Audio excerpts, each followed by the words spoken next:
আরবের কাফেররা আপনারা জানেন, বিশেষ করে আপনারা প্রায় সবাই জানেন, আরবের কাফেররা আল্লাহ মানত, জানেন না? জানেন না? আল্লাহ যে একটা মানত, জানেন না? আল্লাহ মানত, আল্লাহ এক মানত, আল্লাহ ছাড়া রব্বুল আলামিন নেই মানত, আল্লাহর ইবাদত করত, সবই করত। শুধু আল্লাহর রহমত বরকত পাওয়ার জন্য ওসিলা হিসেবে আল্লাহর নবী অলি ফেরেশতাদের ইবাদত করে শিরিক করত। এটাই তো আরবদের ধর্ম ছিল, ঠিক না? তাহলে আরবের কাফেররা আল্লাহ মানত, আল্লাহই সব কিছুর মালিক মানত, কিন্তু শিরকের কারণে ওরাও আমাদের দেশের মতো গাছপালা কোনো বড় জিনিস দেখলে সেখানে বরকতের জন্য যাইত। তো এরকম একটা বড় গাছ ছিল, যেমন আমাদের দেশে আছে কোনো অশ্বত্থ গাছ, বট গাছ, বড় সড়ো গাছ থাকলেই সেখানে দেখবেন মানুষ মানত করে। আপনাদের দেশে আছে নাকি? হ্যাঁ, শিরকের এটা চেতনা, এটা এমনি শিরক। তো ওই রকম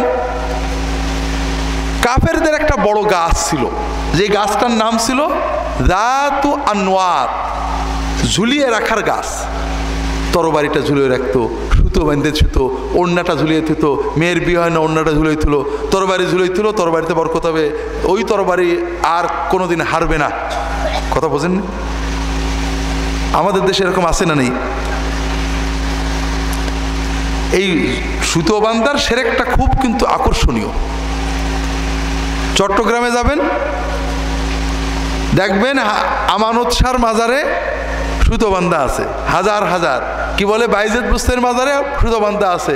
ইন্ডিয়াতে যান, মঈনুদ্দিন চিশতি রহমতুল্লাহর মাজারে সুতো আর সুতো।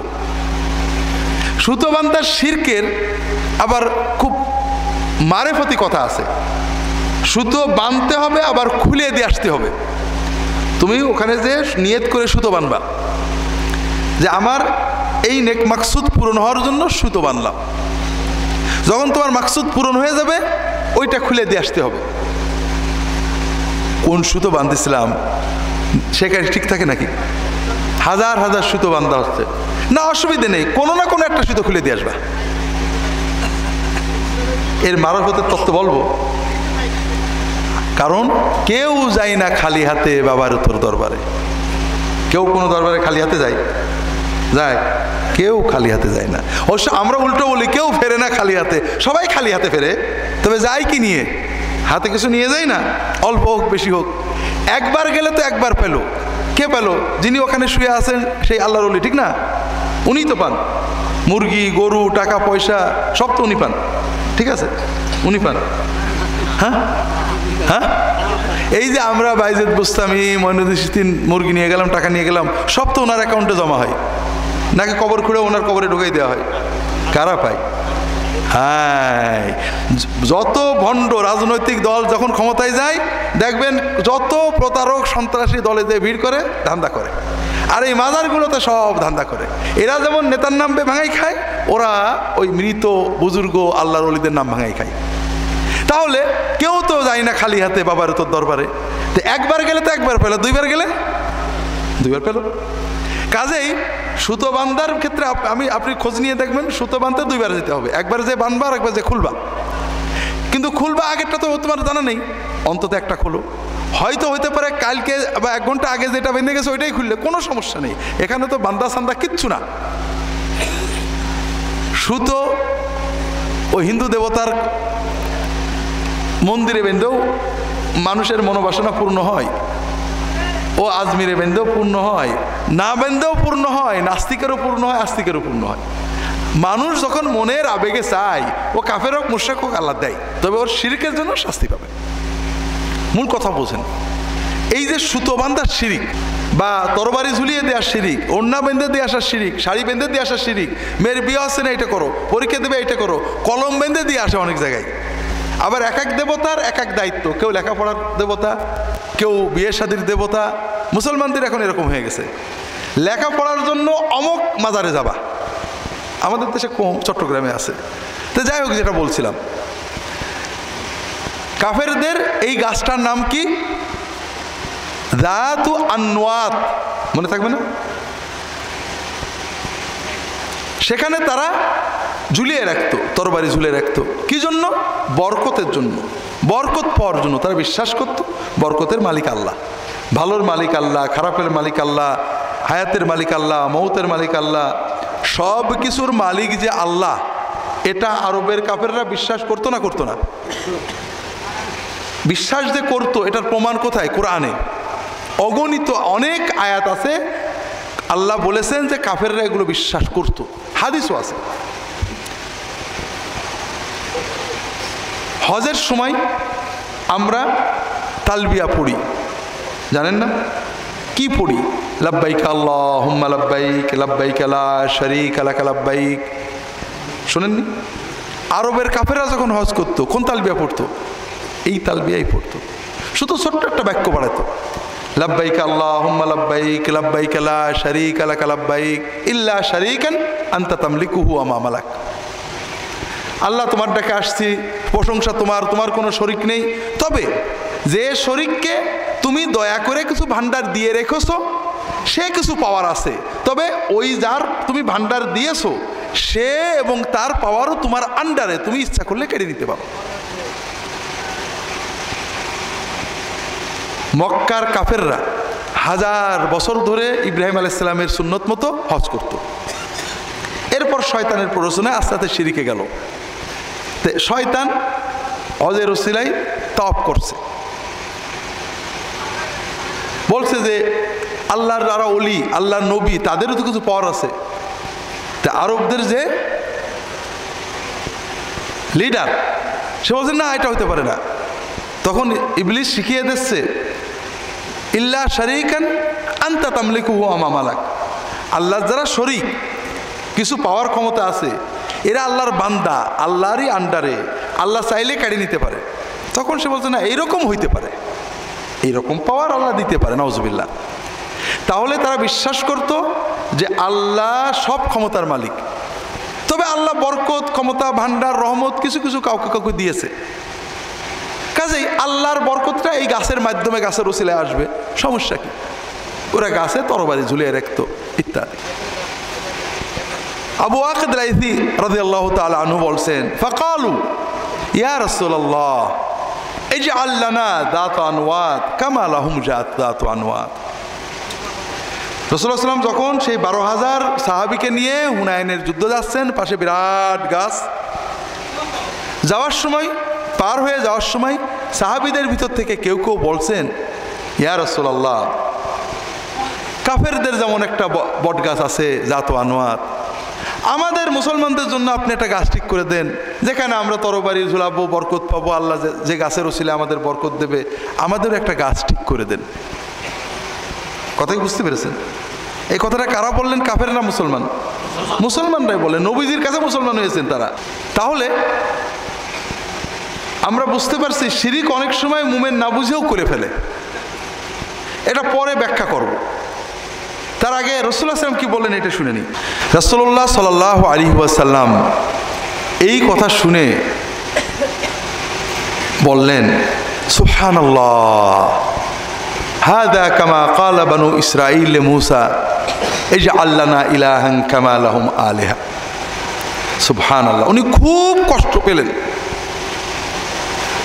হতভম্ব হয়ে সুবহানাল্লাহ বলে উঠলেন, হায় আল্লাহ, বনি ইসরাইল মুসা নবীর উম্মত, মুসা নবীকে যা বলেছিল যে মুসা, ওই কাফেরদের যেমন অনেক দেবতা আছে, আমাদের এরকম একটা দেবতা ঠিক করে দাও। তোমরা তো সেই কথাই বললে, ওয়াল্লাযী নাফসি বিয়াদিহি, আল্লাহর কসম, লাতাত্তাবিউন্না সুনানা মান কানা ক্বাবলাকুম, আগের জামানার উম্মতেরা যেভাবে গোমরা হয়েছে, পথ ভুলে জাহান্নামী হয়েছে, শিরক কুফরে চলে গেছে, তোমরাও আমার উম্মত ওইভাবে গোমরা হয়ে যাবে। মুসা আলাইহিস সালামের উম্মতেরা কি বলেছিল বোঝার চেষ্টা করি, এরপরে আমরা পুরো হাদিসটা আলোচনা করার চেষ্টা করব ইনশাআল্লাহ। মুসা আলাইহিস সালামের কথা সূরা আরাফে আপনারা পাবেন এই ঘটনার বিস্তারিত বিবরণ। মুসা আলাইহিস সালাম ফেরাউনের কাছে যে দাওয়াত দিলেন যে আমি আল্লাহর পক্ষ থেকে নবী হয়ে এসেছি, তুমি আমার উপর ঈমান আনো এবং বনি ইসরায়েলদেরকে ছেড়ে দাও। বনি ইসরায়েলরা মূলত ফিলিস্তিনে থাকতেন, সেখান থেকে ইউসুফ আলাইহিস সালামের সময় সবাই চলে গেছিলেন কোথায়? মিশরে। পরে মিশরের ফেরাউনরা তাদের বন্দি করে ফেললো, দাস বানালো, তাদের দিয়ে সব কাজ করাতে লাগলো, অত্যাচার করতে লাগলো। বেশ শতাধিক বছর চলে গেল। মুসা আলাইহিস সালাম মিশর থেকে চলে গেলেন মাদায়েনে, মাদায়েন থেকে নবুয়ত পেয়ে মিশরে ফিরে আসলেন। এই সব কথা জানেন না আপনারা? মোটামুটি জানেন। এসে বললেন যে ফেরাউন, দেখো আমি আল্লাহর পক্ষ থেকে মুজিজা নিয়ে আসছি, তুমি দয়া করে আল্লাহর উপর ঈমান আনো আর আমাদেরকে ছেড়ে দাও, আমরা আর তোমার দেশে থাকবো না, আমরা আমাদের মতো চলে যাব। ফেরাউন ছিল অত্যন্ত অত্যন্ত বিচক্ষণ রাজনীতিবিদ। মুসা দাবি করেছে আমরা চলে যাব। ফেরাউন দেখলো এরা চলে গেলে আমাদের মান সম্মানও যায়, আমাদের কাজের লোকও কমে যায়। কিন্তু মুসার দাবিটা তো অযৌক্তিক না, আমরা আমাদের দেশে চলে যাব। জনগণ বলবে যে ওরা যেতে চলে দাও, যেতে দাও। জনগণকে ওদের বিরুদ্ধে খেপাতে হবে, জনমতকে পক্ষে রাখতে হবে। মুসা বলল, এই ফেরাউন বলল, এই আমার ফেরাউনের জাতিকে বলল, দেখেছো এরা চায় আমাদের দেশের স্বাধীনতা নষ্ট করতে, আমাদের সমৃদ্ধি নষ্ট করতে, আমাদেরকে দেশ থেকে তাড়িয়ে ওরা দেশটা দখল করতে চায়। মুসা কি তাই চাইছিলেন নাকি? উনি নিজে চলে যেতে চাইছিলেন। জনগণ দেখলো তাই, এটা গভীর ষড়যন্ত্র। এই ষড়যন্ত্রের মাধ্যমে মিশর দখল করবে বনি ইসরায়েল, আমাদের স্বাধীনতা, সার্বভৌমত্ব, সাহিত্য, সংস্কৃতি, কৃষ্টি বিপন্ন করে দেবে। জনগণ ফেরাউনের পক্ষে চলে গেল।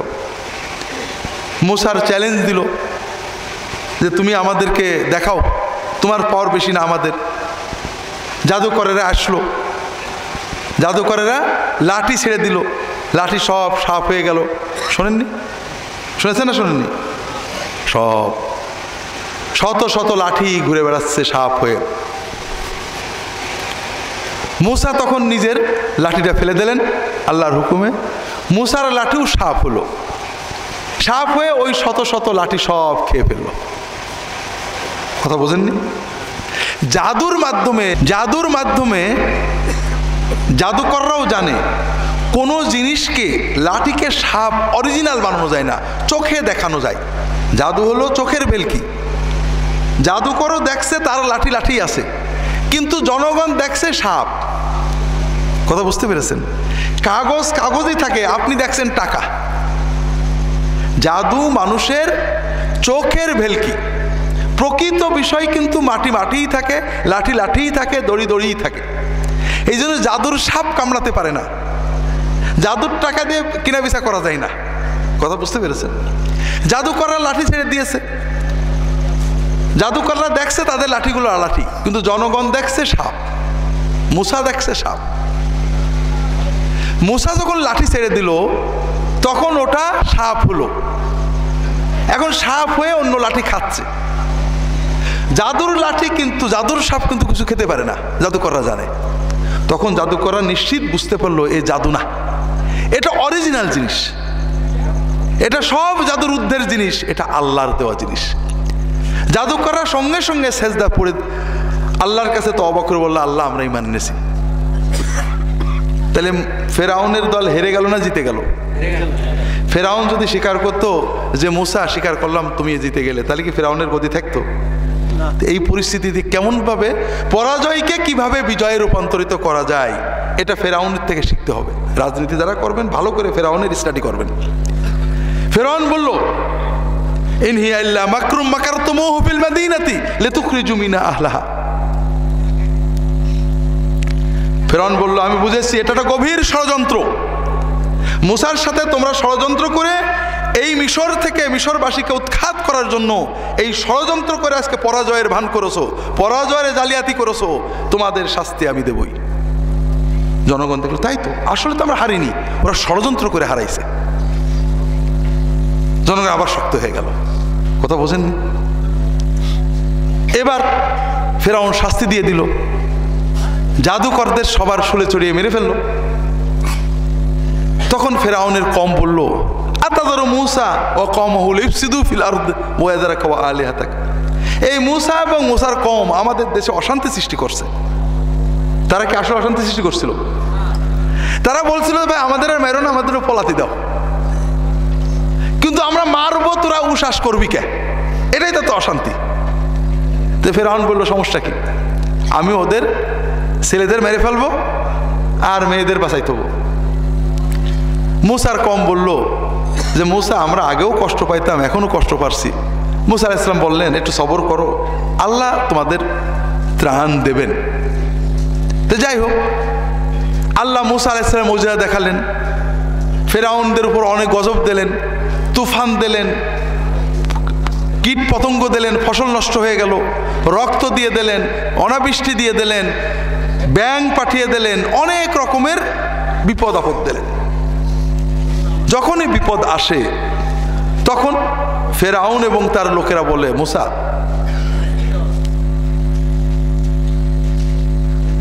তুমি তোমার রবের কাছে দোয়া করো যেন আমাদের এই বিপদটা কাটিয়ে দেয়।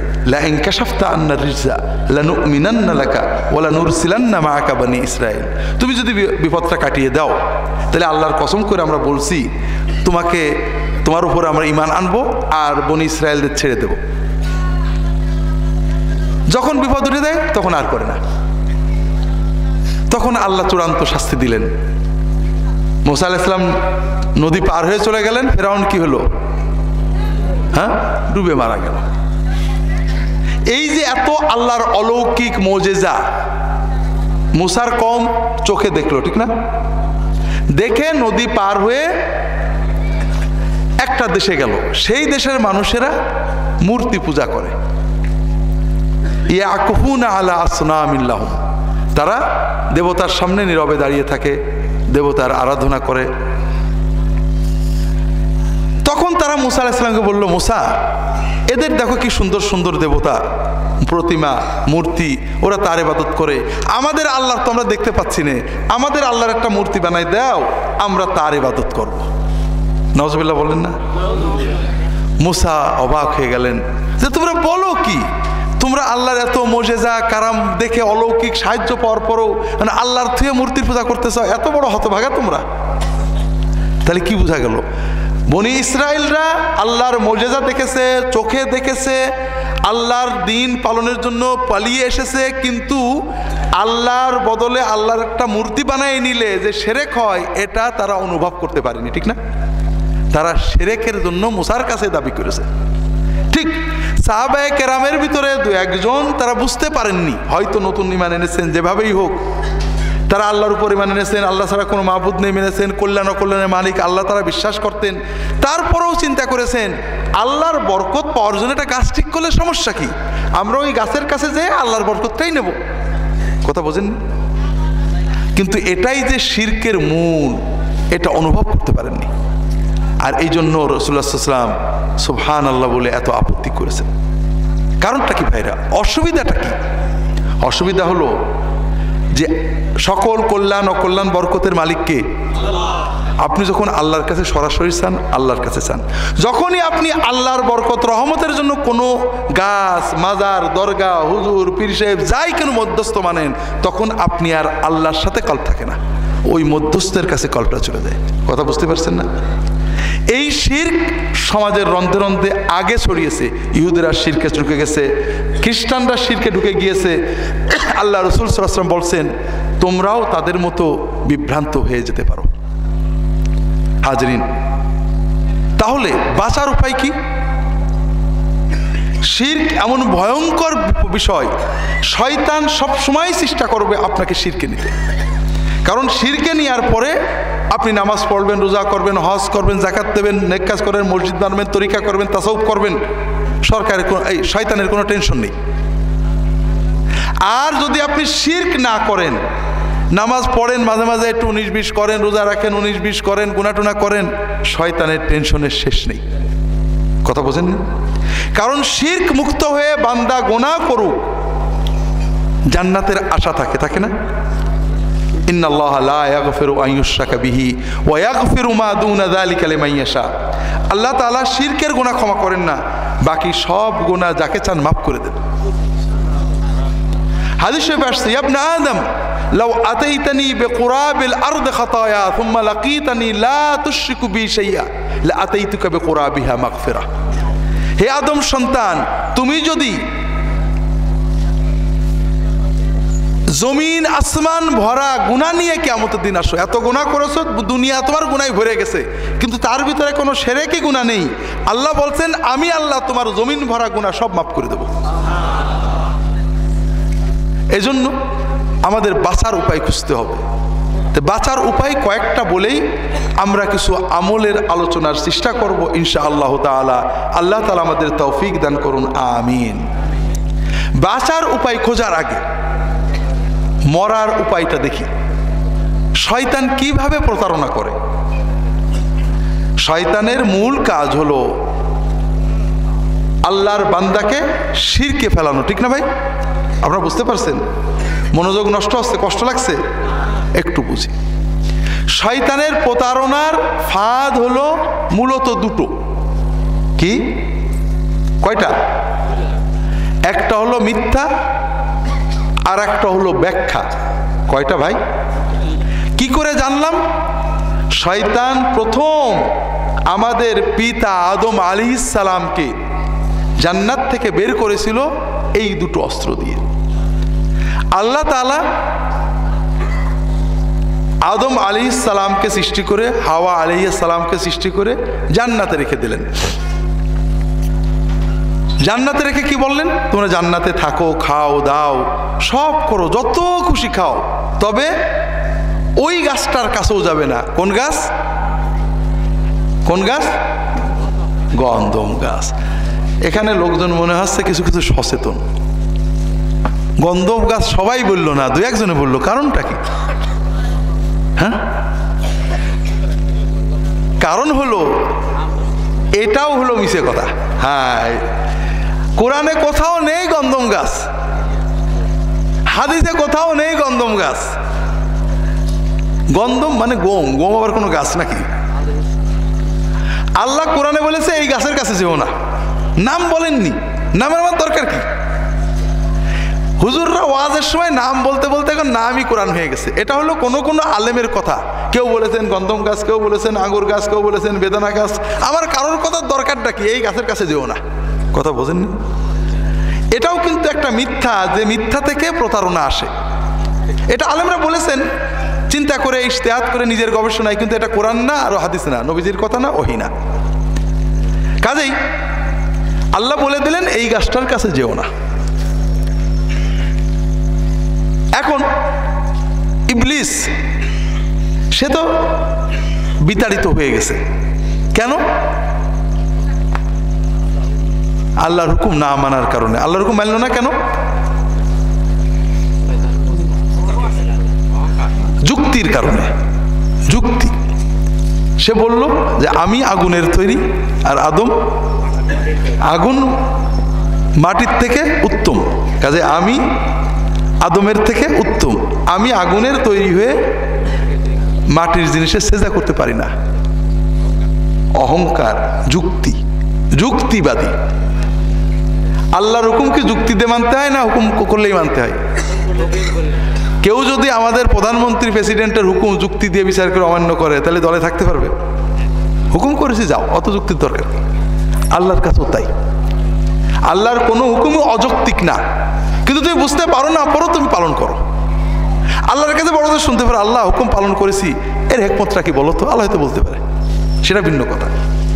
তাহলে এখানে এই পয়েন্টে কয়েকটা জিনিস বোঝেন। একটা হলো ইবলিস যে কারণে মালাউন হলো, অভিশপ্ত হলো, তার দাবিটা ভুল না ঠিক? সে বললো আমি আগুনের তৈরি, আদম মাটির তৈরি। এটা কি সত্য না মিথ্যা? সত্য। আগুন মাটির চেয়ে উত্তম, এটা সত্য না মিথ্যা? এটা মিথ্যা, এটা সত্য না। আমরাও কিন্তু এখানে ভুল করি, অনেকভাবে ভুল করি। যেমন আমাদের সমাজে আল্লাহর নবী সাল্লাল্লাহু আলাইহি ওয়াসাল্লাম নূরের তৈরি না হলে মনে হয় যেন বেইজ্জত হয়ে গেল, এরকম আছে না নেই? আহা, নূরের বললে বোধহয় আমাদের ইজ্জত বেড়ে গেল। নূর মানে আলো, আগুনের মতোই। নূরের দাম বেশি, মাটির দাম কম, তো ভালো কথা। এমনি সাধারণ বুঝি, নূর যদি মাটির চেয়ে দাম বেশি হয়, সূর্য আমাদের নূর দেয়, ঠিক না? চাঁদ আমাদের নূর দেয়, তাই না? একজন লোক নাপাক হয়েছে, অজু বা গোসল করতে পারবে না, চাঁদের আলোয় 5 ঘন্টা দাঁড়িয়ে থেকেছে, নূর দিয়ে দেহ ভরে ফেলেছে, পাক হবে? সূর্যের আলোয় 10 ঘন্টা দাঁড়িয়ে থেকেছে, নূর দিয়ে দেহ ভরে ফেলেছে, পাক হবে? কিন্তু মাটি দিয়ে একটু দেহ ভরে ফেলেছে। তাহলে নূর যে মাটির চেয়ে উত্তম, কোথায় পেয়েছেন আপনারা? 2 নম্বর কথা হলো যে এই যে কারেন্টের লাইনগুলো, এই আসল কারেন্টটা কি? নূর, আলো। আর উপরের এই রবারটা মনে করেন মাটি। আপনি এই মাটি ফেলে দিয়ে নূরটা, আলোটা ধরবেন, আলো বুকে জড়াই নেবেন, পারবেন? কি হবে? এই নূরকে যদি আমরা উপভোগ করতে চাই তাহলে উপরে একটা কভার দেওয়া লাগে, ঠিক না? নূর যদি ভালো হয় তার একটা মাটির কভার লাগে, লাগে না? হ্যাঁ। তো যাই হোক, যেটা বলছিলাম, এটা আমরা ভুল বুঝি। আমরা ওই ইবলিসের কায়দায়, ইহুদি খ্রিস্টানদের কায়দায় অতিভক্তির নামে গোমরা হয়ে যাচ্ছে। তবে এটা আমাদের উদ্দেশ্য না। যেটা বলছিলাম, ইবলিস যখন মালাউন হয়ে গেল, অভিশপ্ত হয়ে গেল, এখানে প্রসঙ্গত বলি, আমাদের সমাজে খ্রিস্টান ধর্মের অনুসারীরা খ্রিস্টান ধর্ম প্রচার করেন ব্যাপকভাবে। খ্রিস্টান ধর্মের পাদ্রী পোপেরা গত শতাব্দীতে ঘোষণা দিয়েছেন 2015 সালের ভিতরে বাংলাদেশের 3 ভাগের 1 ভাগ মুসলমান, প্রতি 3 জনের 1 জন খ্রিস্টান হবে। আপনারা তো খুশি? 15 আসতে কত বছর বাকি? বাংলাদেশে মানুষ কত কোটি? 16 কোটিরও বেশি। 3 ভাগের 1 ভাগ মানে কয় কোটি? 5 কোটিরও বেশি। তাহলে আগামী বছরের ভিতরে বাংলাদেশে খ্রিস্টানের সংখ্যা হবে, মুসলমান ঘুমিয়ে আছে। মুসলমান নিজেরা নিজেরা মারামারি করছে, এ ওর কাফের বলো, ওর কাফের বলছে, ওর মারামারি ওর। আর 1935 থেকে 40-এর ভিতরে তাদের দাবি এবং টার্গেট অনুযায়ী বাংলাদেশ খ্রিস্টান মেজরিটি দেশ হবে। রন্দে আপনাদের এলাকা তো প্রচুর খ্রিস্টান হয়ে যাচ্ছে বিভিন্ন মিথ্যা প্রতারণা দিয়ে। তারা বলে আমরা মুসলমান, ঈসাই মুসলমান, আমরা কোরআনও মানি, ইনজিলও মানি, বাইবেলও মানি। এই সব কথা বলে প্রথমে মুসলমানদের দলে ভিড়ায়। এরপরে তারা মুসলমানদের আস্তে আস্তে প্রথম হলো নবীজির বিরুদ্ধে বলে, এরপরে কোরআনের বিরুদ্ধে বলে, এরপরে সর্বশেষ যখন কোনো মুসলমান কোরআনের উপরে পেশাব করে তখন তাকে আসল দলে নেয়। কথা বোঝেননি? কিন্তু আপনার কাছে বলবে আমরা কোরআনও মানি, ইনজিলও মানি, আমরা ঈসাই মুসলমান, আমরা সব মানি, আমরা একটি সানবীর তরিকাই চলি।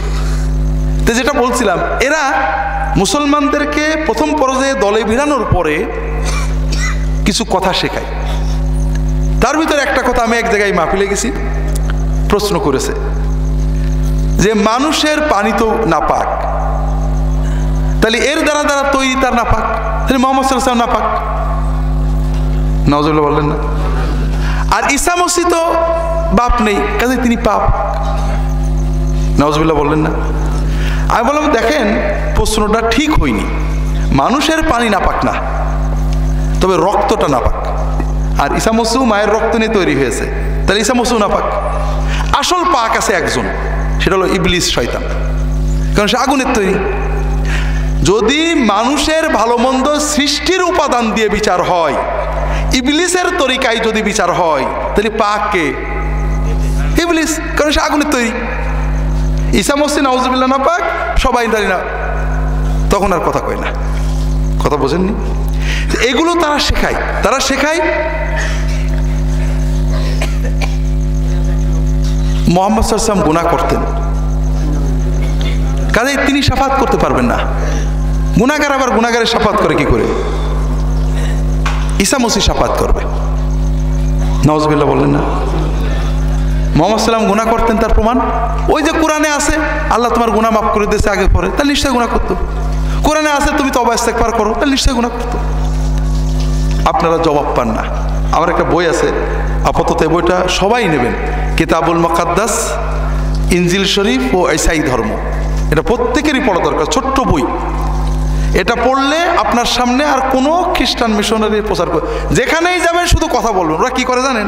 ওরা ছোট ছোট বই দেয় ইসলামের নামে, কোরআনের নামে, কোরআনের আলোকে নাজাতের পথ, জান্নাতের পথ, সব মিছে কথা। আর দিয়ে দিয়ে বলে কোনো হুজুরের রদ করতে পারবে না, রদ করলে কান কাটবো, মুসলমান হয়ে যায়, কত কিছু বলে। কেন? আসলে সাধারণ হুজুররা বলতে পারে না। কিন্তু আমাদের দায়ীরা যখন যায়, দুই একবার যখন বোঝে, এরপর ওই এলাকা থেকে পালিয়ে চলে যায়, আর ওই গোপনে গোপনে থাকে, কিন্তু আমরা গেলেই পলাই, সামনে আসে না। কারণ মিথ্যাবাদী যারা, প্রতারক যারা, চোরের মন পুলিশ পুলিশ, তারা একবারও যখন বোঝে ধরা পড়ে যাব, তারা ভিতরে ভিতরে করতেই থাকে। যেটা বলছিলাম, তারা এই যে কথাটা বলে মুহাম্মদ সাল্লাল্লাহু আলাইহি ওয়াসাল্লাম পাপী, ঈসা মসীহ নিষ্পাপ, কাজেই ঈসা মসীহ শাফাত ছাড়া নাজাত পাওয়া যাবে না। আপনারা হয়তো বুঝতে পারছেন না কি বলতে হবে, কিন্তু বিষয়টা খুব সহজ। আমি খ্রিস্টান ভাইদের বলছি, বইও পাবেন, মুহাম্মদ সাল্লাল্লাহু আলাইহি ওয়াসাল্লাম একটা পাপ করেছেন, কোরআন বা হাদিস দিয়ে আপনারা প্রমাণ করেন যে তিনি মদ খেয়েছেন, জিনা করেছেন, কাউকে চড় মেরেছেন, কাউকে হত্যা করেছেন, কারোর হক নষ্ট করেছেন, কাউকে গালি দিয়েছেন, কোনো পাপ তিনি করেছেন আপনারা কোরআন দিয়ে প্রমাণ করেন, পারবে? আর আমি আপনাদের প্রচলিত ইনজিল দিয়ে প্রমাণ করব ঈসা মসীহ শত শত নাউজুবিল্লাহ পাপ করেছে। আমাদের ঈসা মসীহ নাই, ওই ইনজিলে যে জাল ইনজিলে যার কথা লেখা আছে, ঈসা মসীহ মানুষদেরকে জাতা বলে গালি দিয়েছেন। গালি দিয়া পাপ না পুণ্য? যদি পাপ না হয় খ্রিস্টানের বলেন, তাহলে তোর আমি বাপ মা তুলে গালি দিই, পাপ যখন না তাহলে আমি করি। ঈসা মসীহ রাস্তা দিয়ে যাচ্ছে, খুব ক্ষুধা লেগেছে, আমাদের ঈসা না, আমাদের ঈসা আলাইহিস সালাম না, খ্রিস্টানদের যীশু খ্রিস্ট ঈসা মসীহ রাস্তা দিয়ে যাচ্ছেন, খুব খিদে লেগেছে। দেখেন যে কয়টা ডুমুর গাছ, যেমন আমরা আম গাছ দেখলাম, আম গাছে আম ধরে কখন ভাই আপনাদের দেশে? শেষ হয় কখন? জ্যৈষ্ঠ মাসে শেষ হয়, মাঘ ফাল্গুন চৈত হলে জ্যৈষ্ঠ মাসে শেষ হয়ে যায়। ওই বাইবেলে লেখছে ওইটে আমের সিজন না, ডুমুরের সিজন না, তার মানে ভাদ্র আশ্বিন কার্তিক মাস। উনি ওই সময়ে ক্ষুধা লেগেছে, ডুমুর গাছে ডুমুর খুঁজতেছে। আচ্ছা বলেন তো, বাংলাদেশের কোনো মূর্খ, বুদ্ধিসাধ্য আছে মূর্খ কেউ কি আশ্বিন কার্তিক অগ্রহায়ণ মাসে আম গাছে আম পাকা আম খাওয়ার জন্য যাবে নাকি? যাবে? যদি যায় আপনারা কি বলবেন? পাগল বলবেন না? আচ্ছা গেল, যে গাছে কোনো আম পাননি, কার্তিক মাসে ভাদ্র মাসে আম গাছে আম না থাকা, এটা কি আম গাছের দোষ নাকি? না, যে আম খুঁজতে গেছে তার দোষ। এখন তিনি গাছে আম না দেখে খুব কষ্ট পেয়েছে, বদদোয়া দিয়েছে, গাছটা পুড়িয়ে মরে গেছে। এখন একটা নিষ্পাপ গাছটাকে পুড়িয়ে মারা সওয়াবের কাজ না গুনার কাজ? যদি খ্রিস্টান বলে সওয়াবের কাজ, বলে ঠিক আছে তোর আম গাছগুলো আজকে রাত্রে আমরা পোড়াবো, সওয়াবের কাজ করবো, ঈসা মসীহ করেছে আমরাও করবো, খুশি হবে না বেজার হবে? সে রাগ করবে না? কোটে যাবে, কোটে যাবে। ঈসা মসীহ ইনজিলের ভাষায় ভূত ছাড়াতেন, জেন ছাড়াতেন। এক জায়গায় যে দেখে একটা পাগল, জেনে ধরা পাগল, তো ঈসা মসীহ জেনেদের বলেছে তোরা বেরোয় যা। তারা বলেছে তাহলে আমরা এক কাজ করি, ওখানে প্রায় 2000 শুয়োর চোর ছিল। শুয়োর কি খ্রিস্টানদের হারাম নাকি? হারাম তো না, তারা খাইতো। সেই শুয়োর চোর ছিল। তো ওই ভূতগুলো ওই লোকটার মাথা থেকে বেরিয়ে, ওই লোকটার থেকে বেরিয়ে ওই 2000 শুয়োরের দেহে ঢুকলো। শুয়োরগুলো পাগল হয়ে লাফাতে লাফাতে সমুদ্রে লাফ দিয়ে মরে গেল। আচ্ছা, 2000 শুয়োর মেরে ফেলা, 2000 প্রাণীকে বিনা অপরাধে হত্যা করা, এটা ভালো কাজ না খারাপ কাজ? গুনার কাজ না সওয়াবের কাজ? যদি সওয়াবের কাজ বলে খ্রিস্টান বেটা, তাহলে বলেন ঠিক আছে তোর গরুগুলো আজকে সব আমরা মেরে ফেলবো। আমাদের যেমন গরু, ওদের যেমন শুয়োর না? আচ্ছা, ঈসা মসীহ এত বড় কবিরাজ যদি হয়, নাউজুবিল্লাহ, এটা জেন তাড়াবে, জেনটাকে আবার শুয়োরের ঘাড়ে ঢুকানোর দরকার আছে নাকি? বলেই তো চলে যায়। ঈসা মসীহ খ্রিস্টানদের বাইবেলের ভাষায় মদ খেয়ে মাতাল হয়ে কাপড় খুলে ফেলেছেন, বেশ্যা মেয়েদেরকে চুমু খেতে দিয়েছেন। এগুলো ভালো কাজ না খারাপ কাজ? খারাপ কাজ। কিন্তু কোরআন দিয়ে একটা প্রমাণ দিতে পারবে না রাসূলুল্লাহ সাল্লাল্লাহু আলাইহি ওয়াসাল্লাম কখনো এরকম কাজ করেছেন। কথা বোঝেন? তো এরকম অনেক বিষয় আছে, যেটা বলছিলাম, এই যে জন্ম কি দিয়ে তৈরি, এটাকে ভালো মন্দর উৎস তৈরি করা, এটা এই ধরনের প্রতারণা। আরেকটা প্রতারণা করে, এটা না বললে ভুলে যাবো, এটা খুব জরুরি। তারা বলে সব ধর্ম জেলখানা, খ্রিস্টান ধর্ম স্বাধীনতা। আপনারা কি জেলখানা চান না স্বাধীনতা চান? স্বাধীনতা চান, মাশাআল্লাহ। সব স্কুল স্বাধীনতা, আর ক্যাডেট কলেজ জেলখানা। আপনার ছেলে ক্যাডেট কলেজে চান্স পেয়েছে, আর এক স্কুলেও চান্স পেয়েছে, কোথায় দেবেন? জেলখানা। এই যে কেবল বললেন যে স্বাধীনতা চান, খুব ভালো করে বোঝেন। আপনার ছেলে ক্যাডেট কলেজে চান্স পেয়েছে, জেলখানা, একেবারে শতভাগ জেলখানা।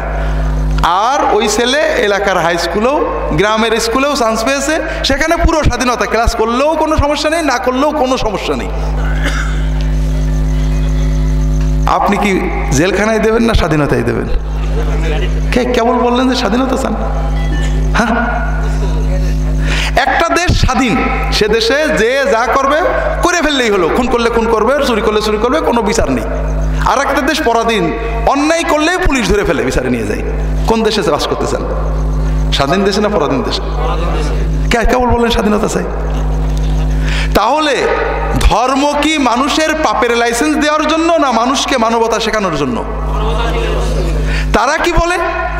তারা বলে তুমি যীশু খ্রিস্টের বিশ্বাস করো, তিনি তোমার পাপ তার রক্ত দিয়ে বহন করে ধুয়ে গেছে, এইটুকু বিশ্বাস করে যত পাপ করো ও যীশু খ্রিস্ট বহন করে নিয়ে যাবে, কোনো সমস্যা নেই। নাউজুবিল্লাহ বললেন না? তা আমরা মাঝে মাঝে বলি যে ঠিক আছে, যদি যীশু খ্রিস্ট সব বহন করে নিয়ে যায়, আমরা তোমার বাপকে কতল করবো, তুমি কিন্তু কেস করতে পারবে না, কারণ এ তো যীশু নিয়ে গেছে। যে পাপের জন্য আল্লাহ শাস্তি দেবে না, সেজন্য তুমি কেস করবে কেন? কথা বোঝেন না? সবচেয়ে বড় কথা, এই যে ভয়ঙ্কর মানবতা বিরোধী থিওরি, এটা হলো মানবতার ধ্বংসের ইবলিসি চক্রান্ত, যে মানুষ ধর্মর নামে পাপ করবে। কি ভয়ঙ্কর কথা! তাদের থিওরিটা কি? বড় উদ্ভট থিওরি, আদমের ফল খাওয়া নিয়েই থিওরি। এই জন্য এটা এখানে বলে এরপরে ইবলিসের চক্রান্তের দিকে আমরা যাব ইনশাআল্লাহ। খ্রিস্ট ধর্মের থিওরি কি? আদম আলাইহিস সালাম ফল খেয়েছিলেন, ঠিক না? এই জন্য আদমের যত সন্তান সবাইকে দোজখে যেতেই হবে, যেতেই হবে। কথা বুঝেছেন তো? কথা ঠিক আছে? ফল খেলো কে? আর এই অপরাধে দোজখে যাবে কে? কিয়ামত পর্যন্ত যত সন্তান হবে সব দোজখে যেতেই হবে। তত্ত্বটা কেমন লাগছে? পাগল, পাবনা পাঠাতে হবে। এরপর একটু শোনেন, আল্লাহ মানুষের মায়া করে, মানুষ আদম সন্তান সব দোজখে চলে যাচ্ছে, বাঁচার কোনো উপায় নেই, মানুষের কষ্টে নাউজুবিল্লাহ আল্লাহ কেঁদে অস্থির। কি করে বাঁচাবে? বাঁচার তো কোনো উপায় নেই। এই যে মহাপাপ, যে পাপে লক্ষ কোটি কোটি কোটি কোটি আদম সন্তান সব দোজখে যাচ্ছে, এর থেকে বাঁচতে হলে একটা কাফারা লাগবে, কুরবানি লাগবে। কিন্তু সে কুরবানি আদম জবাই হলেও হবে না, আদমের 1000 ছেলে মেয়ে জবাই করলেও হবে না, 100 গরু জবাই করলেও হবে না। এজন্য এমন একজনকে জবাই করতে হবে যে কোনো গুনাহ করেনি। কথা বোঝেন না? থিওরিটা কেমন লাগলো? হ্যাঁ, খুব সুন্দর না? আমি একটা গল্প বলি আপনাদের, গল্পটা মনে পড়ছে। এই খ্রিস্টানদের এই তথ্য হলেই মনে পড়ে গল্পটা। এক হুজুর আর তার মুরিদ সফরে বেরিয়েছে, সফরে যাচ্ছে, বিভিন্ন দেশ সফর করছে। এক দেশে যেয়ে দেখে সে দেশে তেলেরও যে দাম, ঘিরও সেই দাম।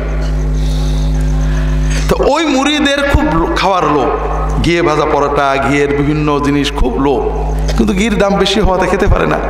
খুব খুশি আছে, হুজুর এই দেশ ছাড়া যাবে না, আমি একটু এই দেশে থাকবো, কারণ এই দেশে থাকলে আমি ঘিয়ের পরোটা, ঘিয়ের বিভিন্ন জিনিস, মিষ্টি মন্ডা মোটাই খাবো। হুজুর বলছে একদিনে এদেশে থাকা যাবে না বাবা, যে দেশে তেল আর ঘির এক দাম, সেই দেশে কিন্তু কোনো ইনসাফ থাকে না, পলাতে হবে, বেইনসাফি দেশ। মুরিদ গেল না, হুজুর চলে গেল। ওই রাত্রে হুজুর ভাগছে, মুরিদ আছে আরামে খেতে, ফুর্তিতে খাচ্ছে ঘি আর ঘি। কারণ ঘি সস্তা, তেলও যা ঘিও দিয়েছে, তেল খাবো কে, সব খালি ঘিয়ের জিনিস খাচ্ছে।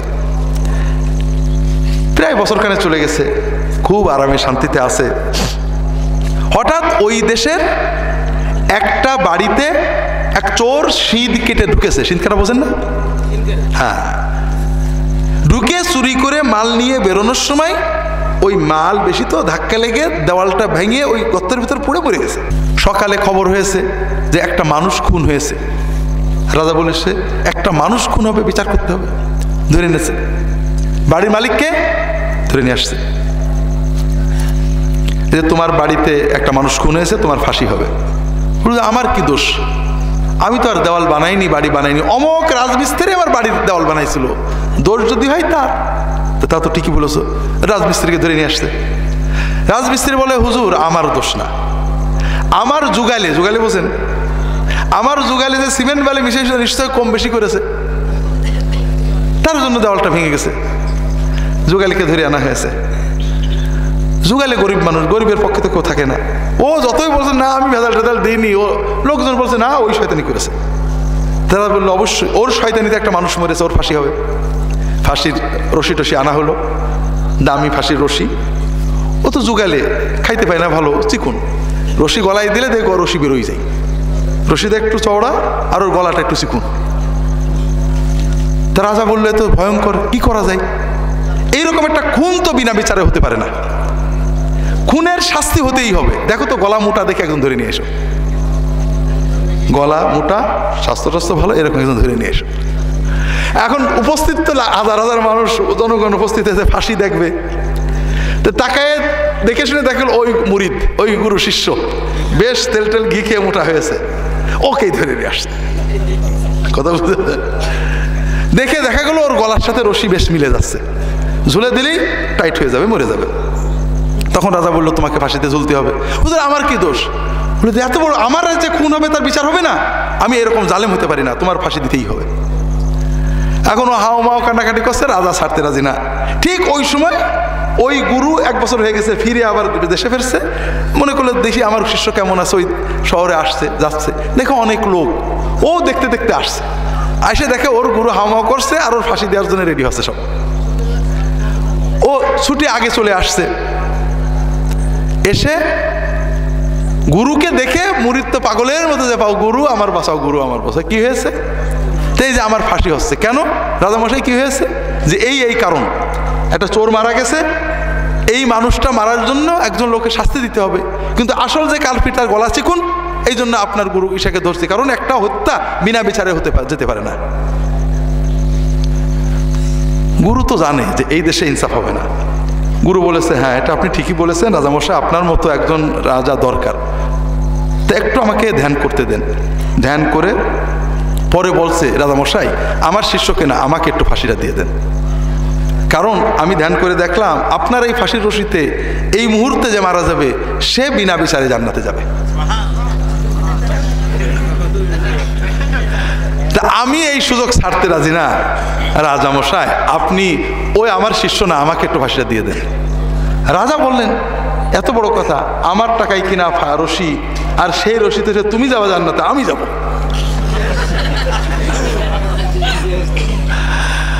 এই রাজা এবং এর বিচারটা কেমন লাগলো আপনাদের? হ্যাঁ, খ্রিস্টানদের থিওরিটা কি এর চেয়ে সুন্দর না আরো খারাপ? আদম আলাইহিস সালাম ফলকে যে অপরাধও করেন, তে তার সন্তানরা শাস্তি পাবে কেন?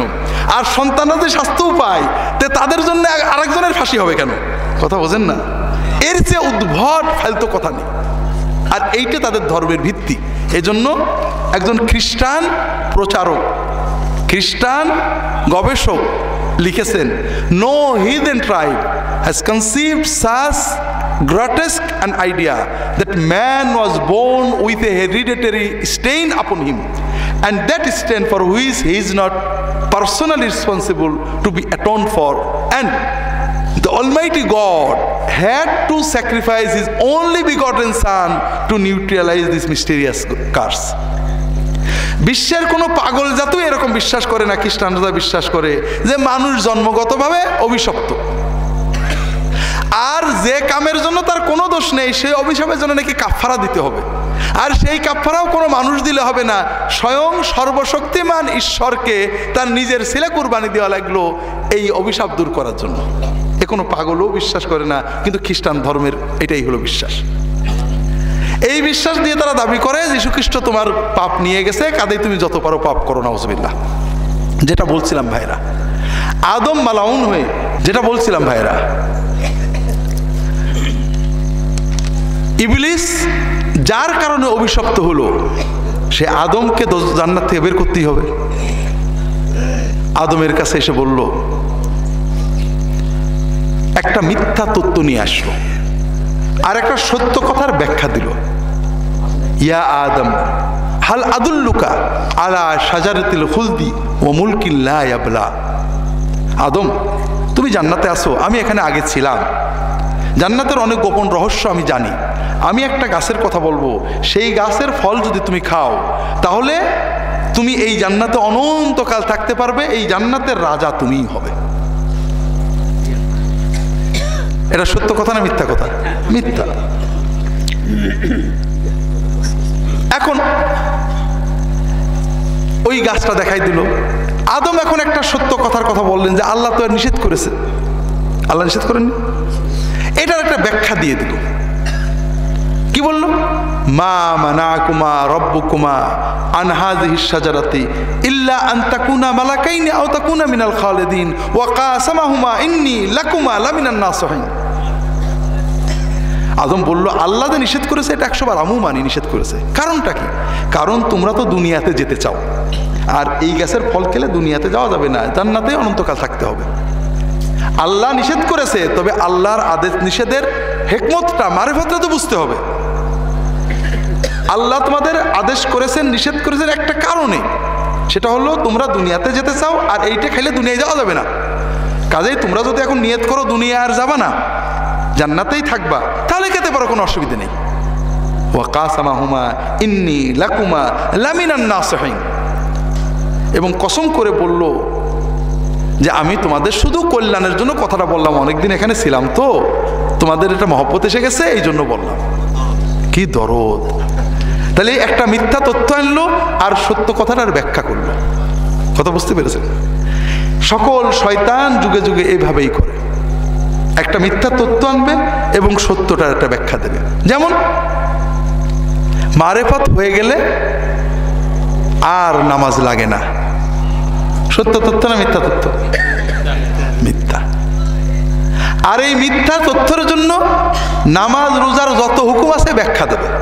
কথা বোঝেননি? এই মিথ্যা আর ব্যাখ্যা হলো এই শিরকে চলে যাওয়ার মূল কারণ। মিথ্যা আর ব্যাখ্যা থেকে বাঁচার উপায় কি? ব্যাখ্যা ছাড়া সত্য ধরতে হবে। কথা বোঝেননি? ব্যাখ্যা ছাড়া সত্য ধরতে হবে। সেটা কিভাবে? সত্য কোথায় আছে বলেন? কোরআন এবং হাদিসে। খুব ভালো করে বোঝেন, সত্যের একমাত্র উৎস কি? কোরআন হাদিস।